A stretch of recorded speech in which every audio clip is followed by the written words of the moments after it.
Well, we certainly have more to do, more to come, but right now, Annette has a job to do. Annette? Yeah, caller number 2, you're on. Well, caller's gone. Well, sorry about that, caller. We did lose one call. We apologize for that, but that's okay. If you want, call back in and we'll get to you as soon as we can. But you'll be caller number 3 at that point, even though you're really number 2. At any rate, you know what? I'm going to talk to Bilita about public access right after this.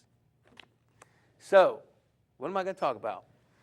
We just had video of our soldiers for Memorial Day. I filmed that at the Allegheny Cemetery on Memorial Day 2009 this year.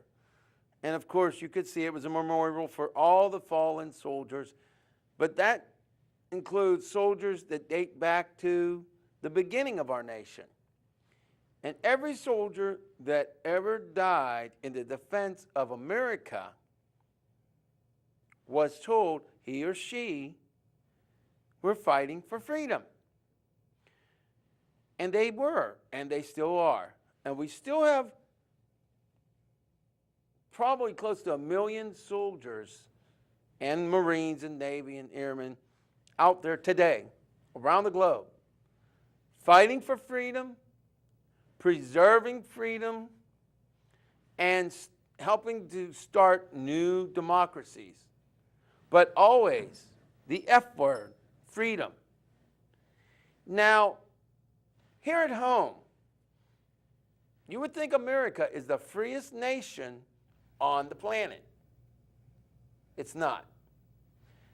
More importantly, something very, very wrong became law yesterday. What did my fellow media do? They reported this new law.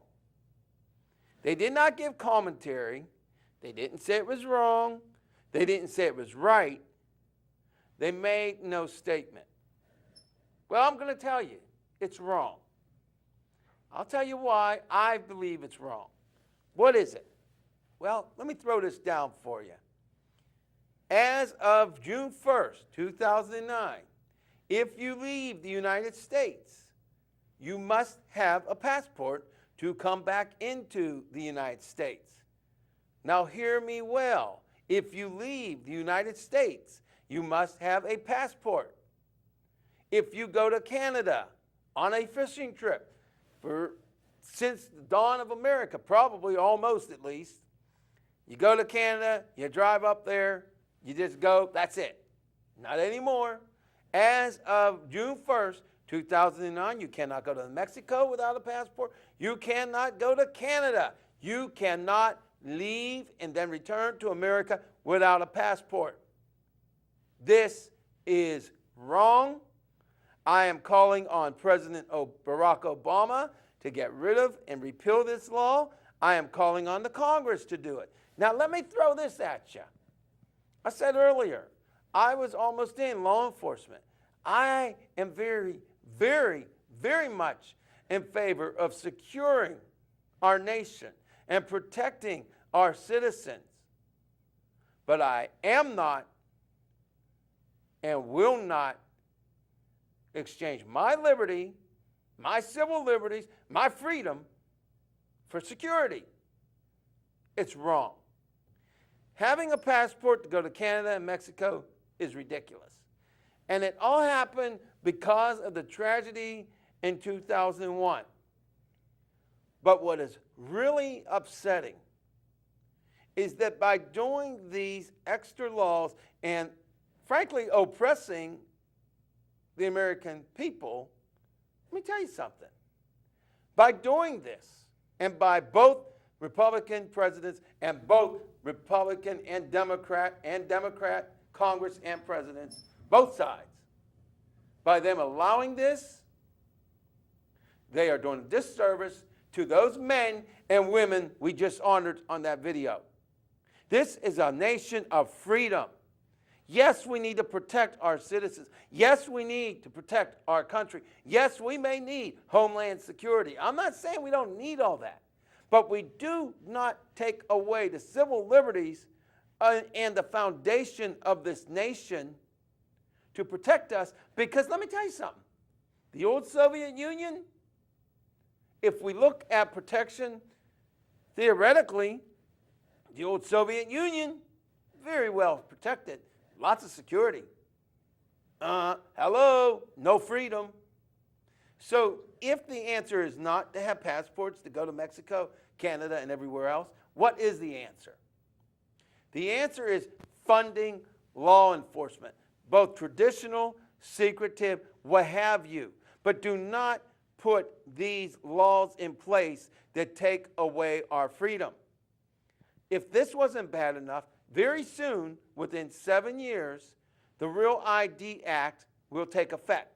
The Real ID Act will force every single American to have a federal license or a federal ID. And your own state's licenses will all be null and void. This is putting us on a path of oppression and taking away our civil liberties. I am probably not in my best interest to tell you all this. But again, I owe it to those soldiers that have died for freedom. We owe it to the men and women in Iraq. We owe it to the men and women in Afghanistan and everywhere else. We have no right saying we live in a free nation when we really don't. And next month, Chris is going to tell you in a couple of minutes, next month, we have a show. In fact, right now, before you tell us all that stuff, what's the name of the show? Constitutional illusion. Constitutional illusion. So right now, I'm telling you, America, right now we're losing our freedom.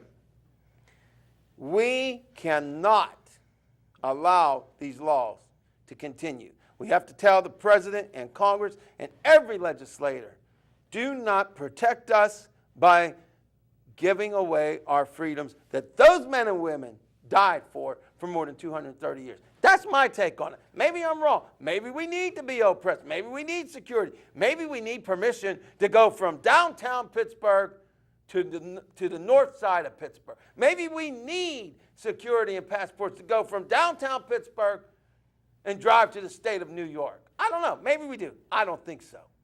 I'm going to throw it to Bilita and see what she has to say, if anything.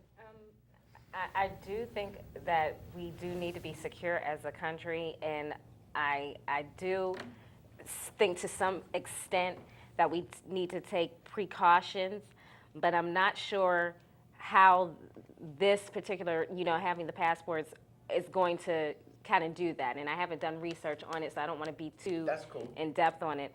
But I do understand that we do have a military that is awesome. We live in a great country. We really, really do. And the freedoms that we have, we do not want them to be taken away, but we also have to be cognizant of the outside forces that can come in and harm us. And I understand the ramifications of having that type of control, but also I think there needs to be a compromise in how it's done. And not really knowing what specifically strategic way to do it, but I'm not sure if that's the most correct way to do it, but I do believe in protecting our country and by any means necessary, as far as I'm concerned. I mean, but we can argue on that one in the future. Yeah, We're gonna have a little something. But at any rate, because we only have about 12 minutes left, I need to get down to the business at hand. Okay, 10 minutes. Real quickly, before we get to Chris and Annette. Bilita, I got to ask you a question. Okay. Some of this stuff on PCTV, it probably gets on people's last nerve. And in public access around the globe, around America.